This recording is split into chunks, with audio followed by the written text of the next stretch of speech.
Honda and Nissan of Japan close factories and production lines, accelerating withdrawal from China. Preparing for war? The CCP is accelerating its stockpiling of food and metal supplies. 40 banks disappeared, 337 high-risk banks. China's banking industry is in turmoil.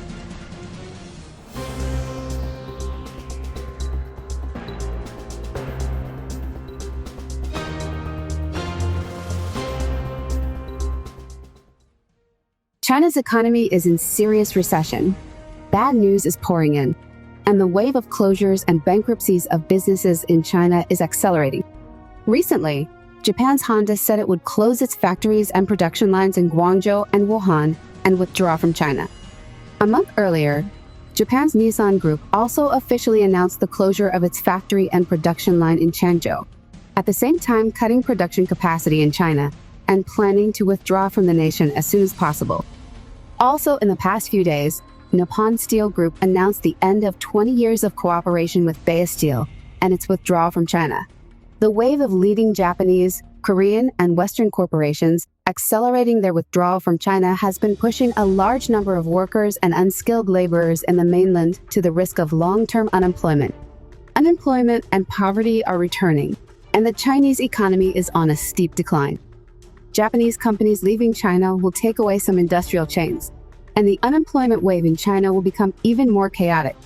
Japanese automaker Honda Motor said on Thursday it will close a factory in China and stop vehicle production at another, amid fierce competition and falling sales in the mainland China market.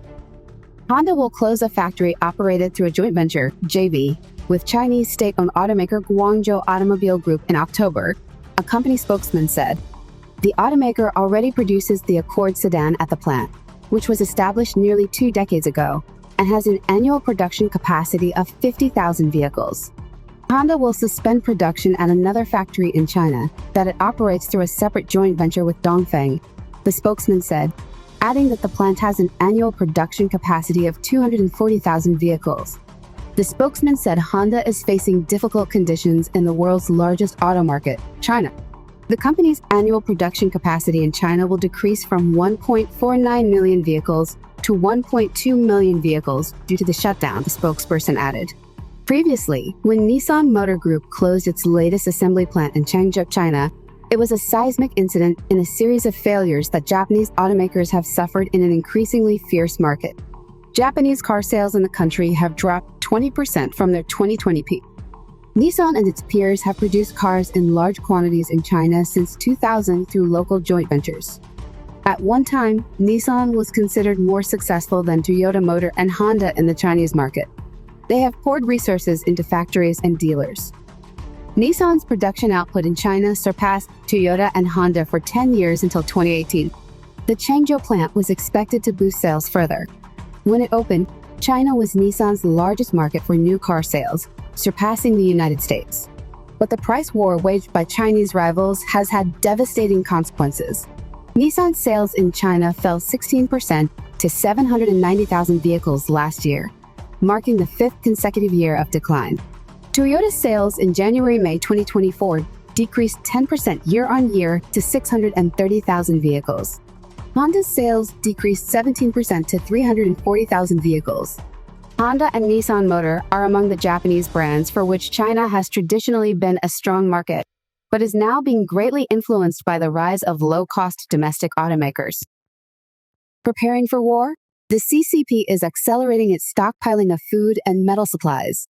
The British economist pointed out that China seems to be hoarding materials such as food, metals, and energy at a rapid pace, and at a time when prices are high. This has caused concerns from the outside world. The Economist published an article on July 23, pointing out that the Chinese economy has suffered from political mismanagement and a real estate crisis in recent years. Chinese Communist Party officials have also expressed a desire to shift away from resource-intensive industries. Logically, China's demand for commodities should be shrinking rapidly. But on the contrary, data shows that China's imports of many basic resources set a record last year, with imports of all types of commodities increasing by 16% by volume. The analysis pointed out that according to the U.S. Department of Agriculture's forecast, China's wheat and corn stocks will account for 51% and 67% of the world's total by the end of this season, respectively, an increase of 5 to 10 percentage points from 2018. Soybean stocks have also doubled since 2018 and are expected to reach 42 million tons by the end of this season. In addition, China's crude oil reserves have increased from 1.7 billion barrels to 2 billion barrels since 2020. China's underground gas storage centers grew sixfold between 2010 and 2020 to 15 billion cubic meters. Morgan Chase predicts that if you add a dozen liquefied natural gas tank clusters along China's coast, total gas reserves will reach 85 billion cubic meters by 2030. China's commodity imports are still increasing, up 6% in the first 5 months of this year. Given China's economic difficulties, this does not reflect an increase in consumption. Instead, China seems to be stockpiling supplies quickly, and at a time when commodity prices are high. Liang Xiaohua, an employee of Chen Chuan law firm in California, USA, said, "It is unreasonable to hoard bulk products at this time from an economic point of view, but it is possible that there are political considerations. Everyone can see that the decoupling between China and Europe and the United States is accelerating. China is not self-sufficient in food now, and energy is even worse, including natural gas, oil, and even coal, which is being mined and slowly exhausted. In this case, if it is blocked, China's economy will collapse more quickly, and even the entire CCP will not be able to survive, so it has to make some preparations." In addition to political factors, Beijing's hoarding of bulk commodities has also caused anxiety because food, energy, and other materials are strategic resources. Lan Shu, a current affairs commentator living in the United States, said, "The CCP is constantly increasing its stockpiling. If you compare this kind of behavior with those of its neighboring countries that are allied with the CCP, you can see the clues. What is Russia doing in these countries that the CCP has long-term alliances with? It is fighting. What is North Korea doing? North Korea is also clamoring for war. All of their aggressive behaviors are related to each other. What is the connection? The CCP is preparing for war." Liang Xiaohua added, "This sends a very bad signal to the outside world. That is, China may not only want to decouple from the world, but may also want to start a war, including whether to attack Taiwan or provoke a war in the South China Sea. No one is sure, because it is difficult for you to speculate about such a country through common sense." The Economist said that the current evidence shows that Xi Jinping's stockpiling is more likely a defensive measure, because the current scale is not enough to ensure safety in a fierce conflict. Liang Xiaohua noted, "This world needs to communicate and exchange with each other, including the inseparable economy and the international division of labor. If a country relies on hoarding some things, it will always have a time limit. Once decoupling occurs, once serious hostilities occur, it will not be resolved in a few days, months, or even years. Its hoarding of these things may be a psychological effect at most, and it cannot determine the fundamental outcome. The CCP's hoarding of supplies has aroused the vigilance of the United States." Liang Xiaohua, an employee of Chen Chuan law firm in California, said that the Chinese people should also remain vigilant because the CCP will definitely use these resources for military purposes or for the CCP's powerful groups first. 40 banks disappeared, 337 high-risk banks. China's banking industry is in turmoil. Such a big bank closed down just like that. This is the Changchun head office of the Agricultural Bank of China closed down. China's small and medium-sized banks are experiencing an unprecedented crisis. According to the official website of the State Financial Regulatory Bureau of China, on June 20, 40 small banks disappeared in the week ending June 24, absorbed by large banks or dissolved. Even at the height of the savings and loan crisis in the United States in the mid-1980s, banks did not close so quickly. In addition, at least 337 banks were officially listed as high-risk institutions. Some analysts pointed out that after the collapse of real estate, one of China's economic pillars, a greater financial crisis followed, and the first to bear the brunt were China's small banks, which are experiencing a double crisis of savings and loans, SNL. The storm is sweeping across China's banking and financial system. In 7 days, 40 banks disappeared. On June 20, 36 rural small and medium-sized banks in Liaoning were merged by Liaoning Commercial Bank, 2 village banks in Guangdong were merged, and 2 village banks in Zhejiang were merged. There are also reports that small banks are undergoing intensive review to prevent the real estate debt crisis from worsening and spreading into credit risks. The China Financial Stability Report 2023 released by the central bank shows that the number of high-risk banks has reached 337, all of which are small and medium-sized banks, mainly distributed in the 3 northeastern provinces, Gansu, Inner, Mongolia, Henan, Shanxi, and other regions. Small and medium-sized banks may have become the most unstable factor in the entire banking system, with internal control risks and violation risks, and their risk resistance is too poor, asset quality is too poor, and operating conditions are not optimistic. Real estate is also an inducement. Taking Guizhou Bank as an example, it has been dragged down by the frequent explosions of major real estate customers, and the non-performing rate of real estate loans is as high as 40%. I personally think that the banking industry will not be peaceful in the next few years, so friends who want to deposit money in banks and buy bank financial management products must be cautious. Why does this happen? According to The Economist, since 2019, several medium-sized banks have collapsed in China, as have strong investment management companies and state-owned financial enterprises. Although Chinese government regulators have been carrying out various difficult reforms and integrations for many years, they have achieved little success, especially for the most complex and problematic small rural banks. There are about 3,800 such small banks in rural areas of China. They have 55 trillion yuan, $7.5 trillion in assets, accounting for 13% of the entire banking system. And these small banks have long been poorly managed and have provided large amounts of loans to real estate developers and local governments. In recent years, some banks have been disclosed to have 40% of non-performing loans on their books, and this figure is only a conservative estimate. China plunges deeper into economic abyss as businesses collapse, fueling rise of homelessness. A tsunami of despair has engulfed China, shattering lives and crushing dreams. Millions are jobless, their purpose lost. Depression is a constant companion, hopelessness reigns as more lose the will to live. The very fabric of society unravels, communities crumble. The scale of this emotional crisis is shocking, with millions pushed to the brink. What is going on? In the heart of China's gleaming cities, a dark reality lurks in the shadows. Amidst the towering skyscrapers and bustling streets, countless individuals lie on the pavement, their lives shattered by a system that has failed them. These forgotten souls, with nowhere to turn and no place to call home, serve as a stark reminder of the hidden struggles that plague China's rapid rise. As we confront this shocking reality, we are forced to question the very foundations of China's success. Is China actually achieving what they are claiming? Or their success builds by ignoring the pain of their citizens? Let's find out. I can't hold on anymore. Finally, my chain of 8 fruit stores that I painstakingly built has closed down. I never expected to end up labeled as a debtor, owing over 28,000 USD.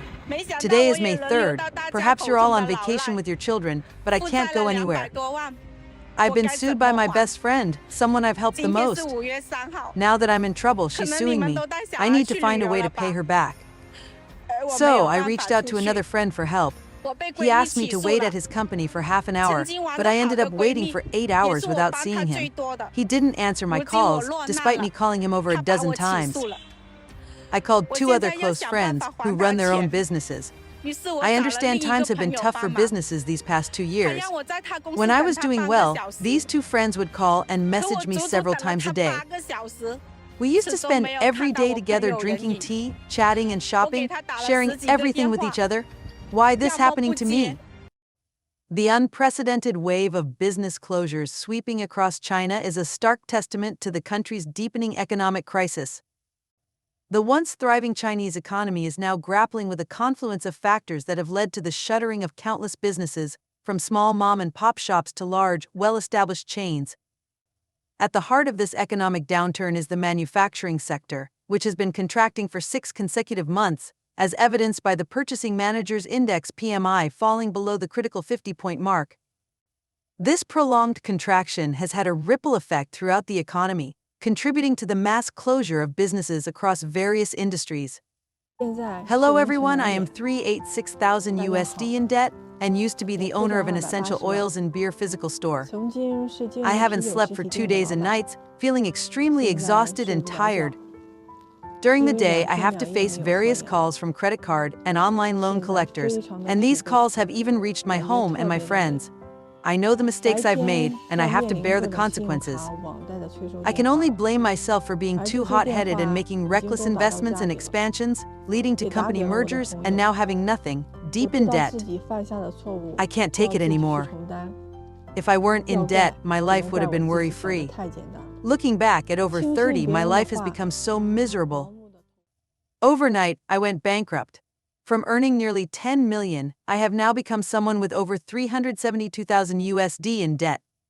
Do you know what a person in debt fears the most? Some people say it's being hounded by creditors. Actually, that's normal. It's only right to repay debts. What you really fear is loneliness and isolation. No friends, no money, no one willing to listen to you, and everyone afraid you might drag them down. I'm 40 years old and in debt for over 2.7 million. I built my business from the ground up in freight forwarding, with ventures involving fleets, coal processing plants, coal trade both domestic and international, and tile factories. I started my entrepreneurial journey in 2017.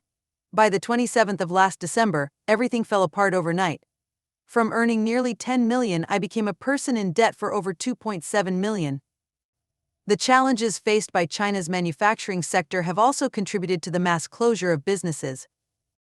While China has made significant strides in certain industries, such as electric vehicles and information technology, it continues to face formidable challenges in crucial areas like advanced computer chip production. The country's heavy reliance on foreign technology and expertise in the computer chip industry has been exacerbated by the U.S. government's decision to restrict the export of advanced computer chips to China. This move has hindered China's ability to innovate and reduce its dependence on foreign suppliers, further compounding its economic troubles. As a result, many businesses in the technology sector have been forced to shut down, unable to compete in the global market without access to advanced computer chips. Dear fans and true entrepreneurs of my channel, I have repeatedly emphasized this point. This isn't something I came up with, Jack Ma said it. I believe he's right. 80% of private enterprises will go bankrupt. Does this include you? If it does, shouldn't you think about what to do before bankruptcy happens? Bankruptcy is no small matter. It brings a lot of debt problems and lasting consequences. Bankruptcy affects guarantors, personal assets, and even children's guarantees. If you don't plan ahead, you'll be in trouble. Not to mention the ongoing trade war between the United States and China, which began in 2018, has further exacerbated the challenges faced by Chinese businesses. The U.S. government's imposition of tariffs on billions of dollars worth of Chinese goods, citing the need to safeguard American jobs and intellectual property, has had a devastating impact on Chinese exporters. Many businesses that relied heavily on exports to the United States have been forced to close their doors, unable to remain competitive in the face of increased tariffs and reduced demand. China's retaliatory tariffs have also disrupted global supply chains, leading to a ripple effect of business closures throughout the country. I am Sun Jinyi, a single mother with over 6.4 million USD in debt, raising a 2-year and 10-month-old son. 5 years ago, I was a wealthy person with riches that ordinary people couldn't earn in several lifetimes. I owned a multinational business with assets worth several billion. Every day I was indulging in lavish lifestyles and self-admiration. Back then I was so arrogant that I thought there was nothing in this world that I, Sun, couldn't do. I believed I was God's favorite, a domineering businesswoman. But later everything changed, proving that life is unpredictable. Overnight my world turned upside down. For the past few years I struggled to hold on, but my debts kept growing like a snowball rolling bigger and bigger. Now I've lost all my assets, faced lawsuits, and had everything auctioned off. All that remains is a debt of over 46.8 million and my little son who doesn't understand any of this. But that is not all. Recently, the U.S. Department of Homeland Security's recent decision to add 3 Chinese companies to the entity list under the Uyghur Forced Labor Prevention Act has further complicated China's economic ties with the United States. As of June 12, 2024, U.S. Customs and Border Protection will presume that goods from these companies are produced using forced labor and ban their import, unless U.S. importers can provide evidence to the contrary. This move has sent shockwaves through the Chinese business community, as companies struggle to navigate the increasingly complex and restrictive trade landscape. Many businesses that relied on exports to the United States have been forced to shut down, unable to adapt to the new regulations and prove that their goods are not produced using forced labor. The proliferation of counterfeit goods originating from China has also contributed to the mass closure of businesses. A recent report from the South Korean government revealed that 90% of the counterfeit products seized in the country were traced back to China, with some items containing alarmingly high levels of toxic heavy metals, such as lead and cadmium. This revelation has reignited calls for more stringent enforcement of intellectual property rights and increased scrutiny of Chinese manufacturing practices. In recent years, many private enterprises, especially the owners and entrepreneurs, are closing down. Private enterprises in China contribute more than 50% of tax revenue, over 60% of the national GDP, more than 70% of technological innovation, and over 80% of urban employment. Therefore, the large-scale collapse of private enterprises would have severe consequences. The large-scale closure of private enterprises would undoubtedly lead to massive unemployment, triggering a series of social issues and potentially increasing social unrest. If private enterprises vanish, half of China's GDP would disappear, and SOEs would struggle to sell their products. Moreover, private enterprises are crucial components of the industrial chain for SOEs. In many industries, SOEs control resources but outsource the actual work to private enterprises. If private enterprises collapse, who will handle the supporting industries? The collapse of private enterprises would cause widespread unemployment, leading to a decline in overall living standards and the exodus of wealthy individuals. When society becomes unstable, wealthy people will inevitably seek new paths, including leaving the country and transferring their assets, which could create a vicious cycle for society. Taking advantage of the situation, the rise of professional closure agencies in China has also contributed to the mass closure of businesses. These agencies specialize in helping struggling business owners evade large debts and legal accountability by employing tactics such as changing legal representatives and diverting customers. The emergence of these agencies has created a thriving black market, where individuals from disadvantaged backgrounds are recruited to become professional debt bearers. As a result, many businesses have been encouraged to close their doors and abscond, leaving customers and employees to bear the brunt of the losses. This trend has further eroded consumer confidence and contributed to the instability in the market, leading to a wave of business closures across various industries. As businesses across China continue to shut their doors at an alarming rate, the human cost of this economic crisis is becoming increasingly apparent. The mass closure of businesses is not just a matter of financial losses and economic instability, it is a devastating blow to the lives of countless individuals and families who are struggling to survive in the face of mounting adversity. For many Chinese citizens, the sudden loss of their jobs has left them without a means to support themselves and their loved ones. As the once thriving businesses that employed them shut down, these individuals are thrust into a world of uncertainty and despair. With no income and few prospects for finding new employment, they are forced to confront the harsh realities of poverty and homelessness.